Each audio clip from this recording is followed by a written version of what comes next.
अगर इसमें एरो लग जाए तो ये क्या बन जाएगा? रियोस्टेट बन जाएगा। अगर ऐसे डायरेक्ट बनाए तो रेजिस्टर, ये अमीटर, ये प्लग की और ये वोल्टेज। और अगर बहुत बोले कि हम वोल्टमीटर लगा दो तो वोल्टमीटर हमेशा कंप्लीट सर्कल में लगेगा, जैसे और हमेशा सीरीज के पैरेलल लगेगा। क्लियर? अब हमने कल पढ़ा था VI ग्राफ। क्या पढ़ा था कल?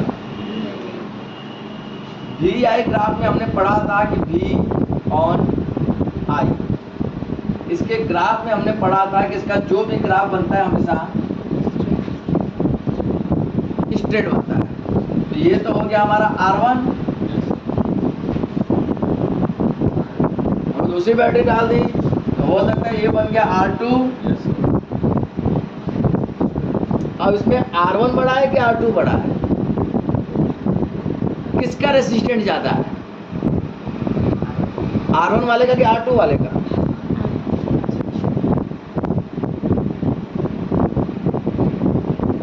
अभी कंफ्यूजन थोड़ा दूर हो गया।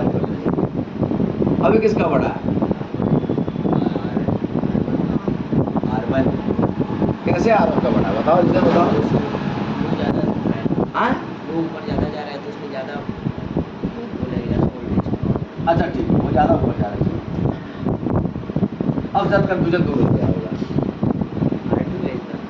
अब बताओ।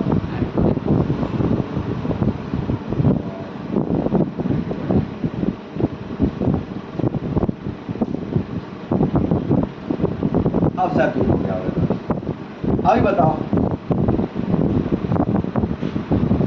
कौन सा रेसिस्टेंट बड़ा है? R1 की R2? ध्यान रखना, I से जिसका एंगल ज्यादा रहेगा, हमको एंगल किससे देखना है? I से। तो I से इसमें R2 का एंगल ज्यादा है कि R1 का एंगल ज्यादा है? मैंने यहाँ पर खींच दिया, बाय द सपोज करो यहीं पर मैंने खींच दिया R2। क्या खींच दिया? तो फ्यूज के हिसाब से सर R1 तो सबसे दूर बना हुआ है। चेंज कर दिए। हाँ तो ठीक है, लेकिन फिर भी तो R1 तो दूर है ना। भले R1, R2, R3 कुछ भी हो, हमको एंगल किससे देखना है? I से। अच्छा, अब अगर मैंने B को यहाँ बना दिया और I को यहाँ बना दिया, अब तो तुम लोग बोलोगे कि सर R3 बड़ा। सबसे बड़ा कौन है? R3। कैसे? I से एंगल देखो। इसका एंगल छोटा है, बोलो भाई। इसका एंगल इतना बड़ा और इसका एंगल सबसे बड़ा। हम एंगल कहाँ से देखेंगे? I से। I हमारा क्या है? करंट। क्या है?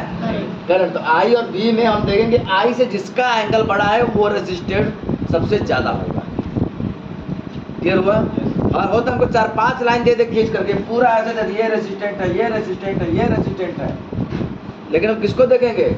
जिसका सबसे ज्यादा एंगल बनेगा I के साथ, ना कि V के साथ। क्लियर?